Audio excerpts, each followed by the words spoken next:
isn't you, welcome back to another fabulous episode of In the Library of Graphic Literature with your host, Wallace Ryan. Yay! Thank you. We're back from vacation. Yay! So we got a nice little stack of books that have built up over our summer vacation here. Now next week we'll be having our first ever comic book slumber party. So we're going to be looking at some new comics. We're just going to have a pile of comics to read while we're having hot chocolate and tea. It's going to be a house cat party. Yeah, and a house cat party earlier. Anyway, that being said, let's get back to it. And of course now we're going to be going mad from now right until New Year's. Well, no, Christmas Eve. Actually, we even do New Year's show still. So yeah. Excuse me, my birthday is coming. Oh yes, and your birthday, the special birthday show.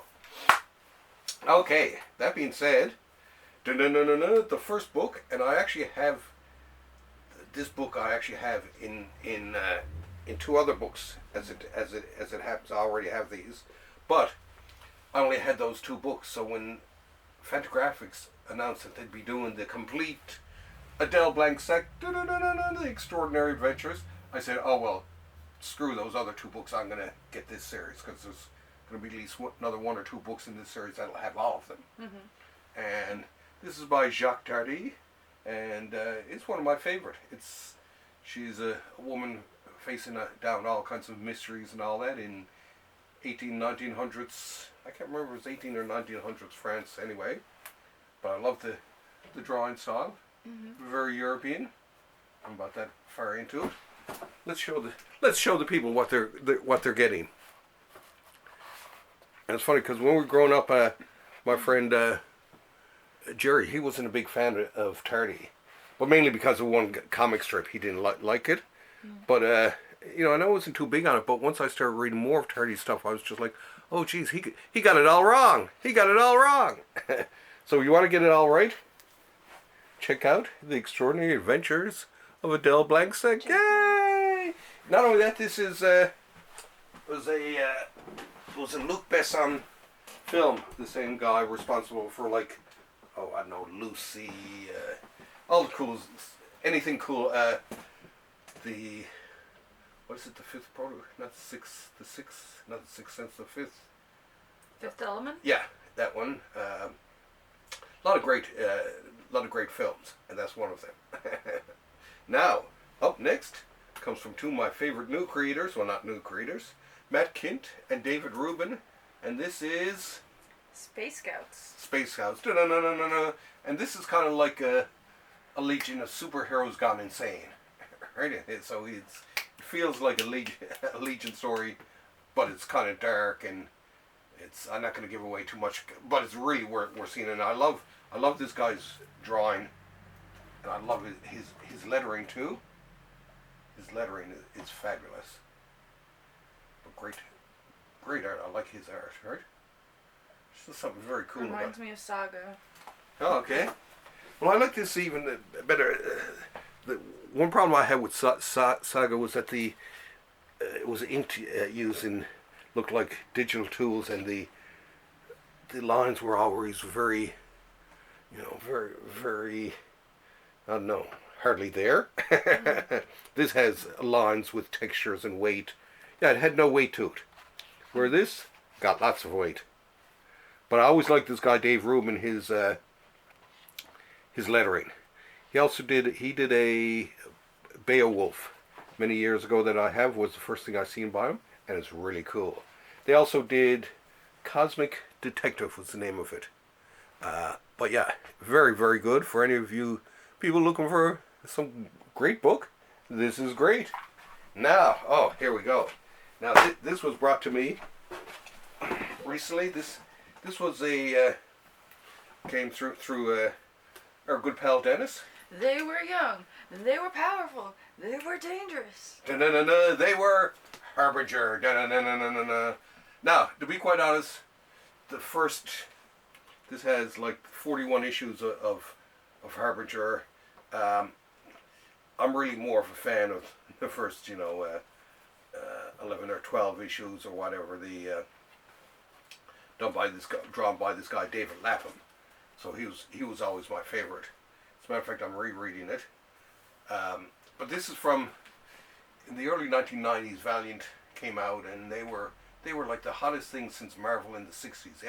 Every title they put out was a winner, but they crashed and burned in the end because they fired their Jim Shooter, who was like the editor at the time. And once he left, it really went downhill quickly, right? Big mistake, right? Anyway, Lapham, he went on to do all kinds of great stuff. Stray Bullets, he did which amazing, noir comic. But this, beautifully done artwork, great stories. The story is absolutely amazing in this. So worth it, right? Anyway, and it goes on. But I always did like Harbinger. It was, and at the time, it was one of the coolest of the cool new Valiant titles too, especially right at the beginning. Oh, I dropped my bookmark. Cool little bookmark came with it. Oh, cool. Yeah, so it's like a card. But yeah, this was a Kickstarter. Now this is from Alien Books. And they did a couple of other of the old Valiant Harbingers recently, and I'm not sure if this is available in stores yet or what the situation is, but I love Harbinger. And it loves you. And it's a harbinger of things to come, you might say. Okay, now, this one, I know you're going to love this one because it is Ducks. It's in particular Uncle Scrooge. Now this is volume, I can't remember if this is 30 or 31. I think it's 30. Volume 30. There's another one. There might be another one or two coming out. I think there's only another one coming out in the whole Carl Barks library, because when they started this many years ago, and they said so many books per year, and I calculated out from what I was told would be the amount of books. And it came out, I was like saying to myself at the time, oh my God, I'm going to be 65 when this finishes and all that. And let's just say it's almost about ready to finish. And I guess I'm officially retired, although I will never retire. And we both know that. But anyway, if you want to read good duck books, or shall I say great duck books, Carl Barks. And I'm sure most of these books are still in print. And if not, they'll probably have them in reprints and all that. But I love them. There's just something about duck books I got sucked into, and I can't get out. I'm falling into the quicksand, and I can't be pulled out. Anyway, great. It's okay. Once I found out about Oswald, there was no return. Yeah. But with these stories, they're just like these. Remind me like of Tintin or adventure movies adventure slash sort of slapstick adventure. They're like slapstick adventure. That's the best I can say. But there's just something very cool about them. I can't even understand why they're so cool, but they're wildly imaginative, and I love them. You know, Oswald was before Mickey Mouse. Right? Oh yes. As a matter of fact, Sophia gave me an Oswald pin. Yeah. I should wear it actually for one of these shows. Whew, now, we're coming up close towards the end. And what's a show, what's an episode of In the Library Graphic Literature without our friend Conan the Barbarian. But this time it's Conan the Adventurer. So now this was a short series. Because as you see from all the omnibuses up there, this is a rather thin volume. Right? See them all there, right? So look how thick this is about. So this was just a quick series in the 90s that came out. 14 issues, and that was it. Mm-hmm. And I mean, some of the artwork is actually quite nice and all that. It was, so I mean, if you're a Conan fan, I think it's worth getting. Because even just looking through at the artwork, I was just like, oh, I gotta give this a read. The artwork, she ain't bad, as we would say. But yeah. It's kind of like back. This is sort of thrown back to around when the first Marvel comics. It's supposed to be, right? But very cool artwork. Very cool. Look at that Conan, hey? And as a matter of fact, there's supposed to be a Conan by the cartoon coming out soon. Yes. Ding, ding, ding, ding. Oh no, you haven't alerted Batman, have you? You're not bringing him into this whole equation again. Anyway, last but definitely not least. Now this is a month or so old. I picked this up. This was well, actually, I got Dennis to order this for me. It is part of the. And it's funny. All the best books from Marvel, and many of us have been saying this in the hardcover community, have been coming from Fantagraphics, not from Marvel itself. And this is a series Fantagraphics is putting out called Marvel Creator Collection. And this is number 1, Back to the Savage Land, and it's Barry Windsor Smith. BWS are one of our favorites, and now this is early Barry Windsor Smith. I can tell. Before he really got his, you taught me. Yeah. You taught me about this. Yeah, and this has some of the really early. Look at that. I don't even want to see it. I mean, when you look at this, and I use this in my art class. It's not him.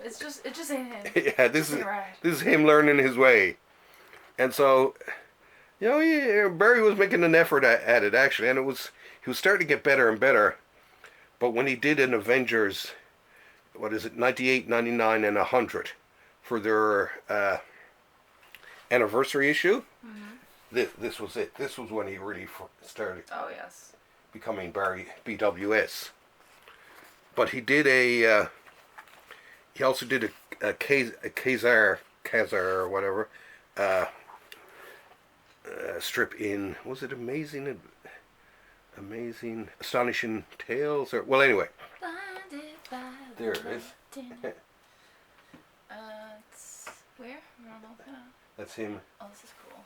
Now, out of all these, though, the last story, to me, was the best, and it was mainly because it's this one here. Mm-hmm. This really looks like his newer stuff. And the reason this story for some reason looks like this one here is because it's inked by Bill Everett, Wild Bill Everett, and he really brought out the Barry Windsor Smith before Barry Windsor Smith brought it out himself. Because when you look at this, it's just like, wow, this story jumps way ahead, because even the story after this drops back in quality because it's a different inker. And but then it comes along, and we skip through a bit of that, and it comes to, he did a run on Doctor Strange, which I bought as a kid. There it is. Someone inked that on him, actually. That was his penciling, someone inked it. But let's see. Oh, here we go. You can sort of see. I'm not convinced. Oh, well, look at this. Right, he's getting more detail for sure, right?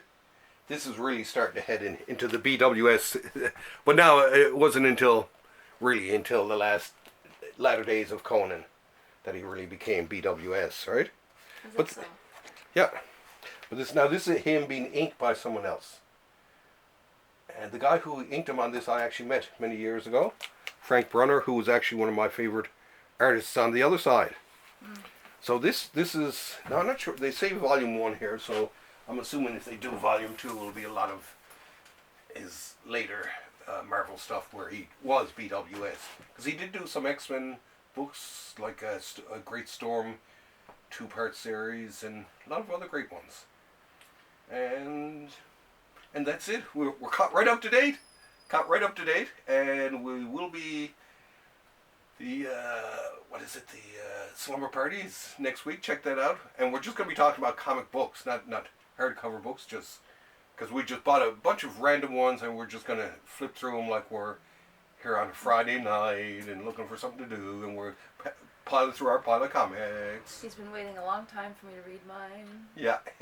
Oh yeah, we'll get it done yet.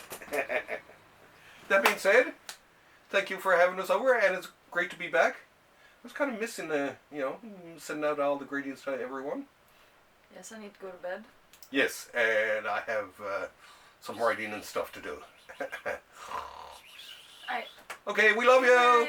Bye. Bye. Thanks for having us over.